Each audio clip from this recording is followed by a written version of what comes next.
हम माँ या बच्चे में से किसी एक को ही बचा सकते हैं। उफ, अब मुझसे और इतना पैदल नहीं चला जा रहा। ना जाने कैसी सांस दी है ऊपर वाले ने, जो सांस कम और जल्लाद ज्यादा लग रही है। हाँ, बिल्कुल ठीक कह रही हो जेठानी जी। माँ जी ने बिल्कुल भी नहीं सोचा कि हम तीनों पेट से हैं। हम ऐसे में पैदल कैसे जाएंगी? ऊपर से सिर्फ 150 रुपए देकर सब्जी लेने भेज दिया। बस मुझसे तो अब और नहीं चला जाता। एक तो कब से पैदल चलते रहो, ऊपर से धूप सीधा सिर पर लग रही है। बस थोड़ी सी और हिम्मत करो, हमने आधा रास्ता पार कर लिया है। वो तीनों बहुएं पैदल पैदल चलकर बड़ी मुश्किल से घर पहुंच जाती है। तुम दोनों यहीं बैठो, मैं अभी सबके लिए शरबत बना कर ले आती हूँ। शीतल रसोई में जाती है और सबके लिए शरबत बना के लाती है। तीनों शरबत पीने ही वाली थी कि वहाँ उनकी सास कौशल्या आ जाती है। ये क्या कर रही हो तुम तीनों? मैंने कहा था ना, ये शरबत सिर्फ मेहमानों के लिए है। तुम तीनों इसे क्यों पी रही हो? माँ जी, धूप में आते आते हमारा गला सूख गया। अगर थोड़ा सा शरबत बनाकर पी भी लिया तो क्या हो गया? हा, क्या हो गया? तेरे बाप ने दहेज में नहीं दी थी ये शरबत की बोतल? अगर इतनी प्यास लग रही है तो पानी पी लेती, लेकिन नहीं, इन तीनों महारानियों को तो शरबत चाहिए। जब से घर में आई हो तब से फिजूल खर्ची करती रहती हो। अपनी सास की ऐसी बातें सुन उन तीनों की आंखों में आंसू आ जाते हैं। कौशल्या का परिवार एक मिडिल क्लास परिवार थी। उसकी तीनों बहुएं पेट से थी, लेकिन कौशल्या थी कि अपनी कंजूसी से बाज ही नहीं आती थी। वो हर छोटी बड़ी चीज में कंजूसी करती थी। ऐसे ही एक दिन, मेरा तो कुछ खट्टा मीठा खाने का बहुत ही मन कर रहा है। सच कह रही हो देवरानी जी, मन तो मेरा भी कर रहा है, लेकिन घर में तो कुछ भी खट्टा मीठा नहीं है। बस थोड़ी सी खट्टी मीठी नमकीन रखी है, लेकिन अगर वो खाई तो माँ जी तूफान खड़ा कर देंगी। एक काम करते हैं, हम नुक्कड़ पर चलकर रामू गोलगप्पे वाले के ठेले पर चलते हैं। वो बड़े अच्छे खट्टे मीठे गोलगप्पे देता है। हाय, मेरा तो मुंह में पानी भी आने लगा। अब चलो, मुझसे तो अब और नहीं रहा जाता। वो तीनों छुपते छुपाते गोलगप्पे खाने चली जाती है। हाँ, क्या मजेदार गोलगप्पे, मजा ही आ गया। सच में बड़े ही टेस्टी है। उन तीनों को गोलगप्पे खाते उनकी सास कौशल्या देख लेती है, लेकिन उस समय वो उन्हें कुछ भी कहे बिना घर आ जाती है और घर आने के बाद उन तीनों पे चिल्लाती है। अच्छा, अब तुम तीनों की इतनी हिम्मत कि मेरी मर्जी के बिना गोलगप्पे खाने चली गई। वो माँ जी, हम सबका बड़ा मन कर रहा था गोलगप्पे खाने का, इसलिए हमसे रहा नहीं गया और हम गोलगप्पे खाने चले गए। अच्छे से जानती हूँ तुम तीनों को पैसे उड़ाने का मौका चाहिए। कम से कम 40-50 के गोलगप्पे तो खा ही लिए होंगे तुमने। अब तुम तीनों की एक ही सजा है, तुम तीनों को आज रात का खाना नहीं मिलेगा, समझी? कौशल्या उन तीनों के रात के खाने पर पाबंदी लगा देती है। शाम को जब सब लोग खाने की टेबल पर बैठते हैं तो उनके पति उनसे पूछते हैं, अरे शीतल, तुम तीनों खाने क्यों नहीं बैठ रही हो? तुम तीनों को भूख नहीं है क्या? अरे वो इन तीनों को शाम को तेज भूख लगी थी, तो मैंने इन्हें पकौड़े और समोसे बनाकर खिला दिए थे, इसलिए अभी इनका पेट भरा हुआ है। कौशल्या अपने तीनों बेटों से झूठ बोलती है और उन तीनों की भूख के मारे जान निकल रही थी, लेकिन वो अपने पतियों के सामने कुछ नहीं बोल पाती है। ऐसे ही कुछ दिन बीत जाते हैं। फिर एक रोज, माँ जी, आज हम तीनों का मटर पुलाव खाने का बड़ा मन कर रहा है। क्या आज हम खाने में मटर पुलाव बना ले? अगर पुलाव बनाओगी तो कम से कम 1-1.5 किलो चावल लगेंगे, ऊपर से आलू मटर और ढेर सारे मसाले। नहीं, इसमें तो काफी सामान लग जाएगा। एक काम करो, थोड़े सूखे आलू की सब्जी और छोटी वाली परात में थोड़ा सा आटा गूंथ लो। छोटी वाली परात में? लेकिन उसमें तो बहुत ही कम आटा गूंथा जाता है, और हम तो कितने सारे लोग हैं।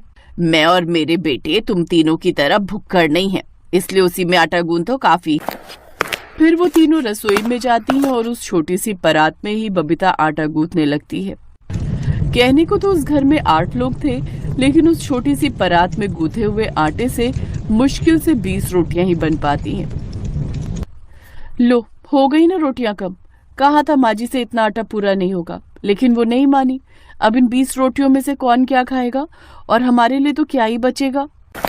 तीनों बहुएं उदास मन से खाना ले जाकर टेबल पर रख देती है। उस रोज सब्जी अच्छी बनी थी, इसलिए सबने रोटी ज्यादा खाई।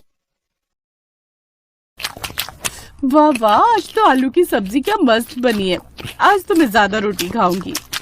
हाँ मेरी बच्ची, तुझे जितनी खानी है खा। आज तो मैं भी 2 और खाऊंगी। इस तरह अब उन तीनों के लिए आखिर में सिर्फ एक ही रोटी बचती है। माँ जी, क्या हम अपने लिए रोटी बना ले? क्यों, इनमें क्या फुई लग गई है या ये बासी हो गई है आधे घंटे में ही? क्यों बनानी है और रोटी? लेकिन माँ जी, इस डब्बे में रोटियां बची होंगी तभी तो खाएंगे ना। इसमें तो मुश्किल से एक रोटी ही बची है। अगर आपको यकीन नहीं होता तो ये देखिए आप। हाँ, तो इसमें कौन सी बड़ी बात है? एक रोटी भी काफी होती है। जानती हो कितने बड़े बड़े गरीब परिवार मिलकर एक ही रोटी खाकर पेट भर लेते थे। तुम तो तब भी सिर्फ 3 ही हो, और इस हालत में ज्यादा खाना खाना वैसे भी अच्छा नहीं होता। मेरी सास तो मुझे 2 वक्त का खाना ही देती थी। मैं तो तब भी तुम तीनों को 3 वक्त की रोटी देती हूँ। माँ जी, कम से कम भगवान के लिए हम पर तरस खाइए। हम पेट से हैं, एक रोटी से ही तीनों का पेट कैसे भरेगा? कहा ना, कोई जरूरत नहीं है रोटी बनाने की। अब जो एक रोटी बची है वही तीनों मिलकर खा लो। ये कहकर कौशल्या वहाँ से चली जाती है। सास है या हिटलर, जी तो चाह रहा है रोटी की जगह जहर ही खा लूं, लेकिन पेट में बच्चा है तो उसके लिए तो सोचना ही पड़ेगा। जैसे जैसे दिन गुजरते हैं वैसे वैसे उन तीनों की हालत खराब होती जाती है। फिर एक रोज, ये क्या शीतल दीदी, तुम्हारी तो दवाइयाँ खत्म हो गई है, चलो चल कर ले आते हैं। कोई जरूरत नहीं है दवाइयाँ लाने की। अरे, हमने भी तो 4-4 बच्चों को जन्म दिया है, हमने तो कभी दवाइयाँ नहीं खाई। चलो जाओ अंदर और काम करो। यहाँ तक कि उनके पति उनके के लिए कुछ जूस या फल भी लाते तो कौशल्या उन तीनों को नहीं देती। हटो परे, आई बड़ी फल जूस खाने वाली, इन्हें मैं खाऊंगी। बुढ़ापे के कारण अब मेरी हड्डियां दर्द करने लगी हैं, थोड़ी ताकत आ जाएगी। मेरे बेटे सारा दिन मेहनत करते हैं तो वो तुम्हारे लिए नहीं करते। चलो अब जाओ, घर में बहुत काम पड़ा है।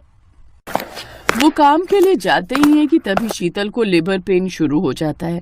उसे जल्दी से अस्पताल ले जाया जाता है। शीतल जी की तबीयत काफी खराब है, उनमें काफी कमजोरी है, इसीलिए हम माँ या बच्चे में से किसी एक को ही बचा सकते हैं। ये सुनकर सब घबरा जाते हैं। 2 घंटे बाद डॉक्टर शीतल का ऑपरेशन करके आते हैं, लेकिन वो सिर्फ शीतल को ही बचा पाते हैं। देखिए, माँ के अंदर काफी कमजोरी थी, जिस कारण हम चाहकर भी बच्चे को नहीं बचा पाए। डॉक्टर की बात सुनकर उसका पति जोर जोर से रोने लगता है। नहीं नहीं, ये नहीं हो सकता। हे भगवान, ये तूने क्या कर दिया?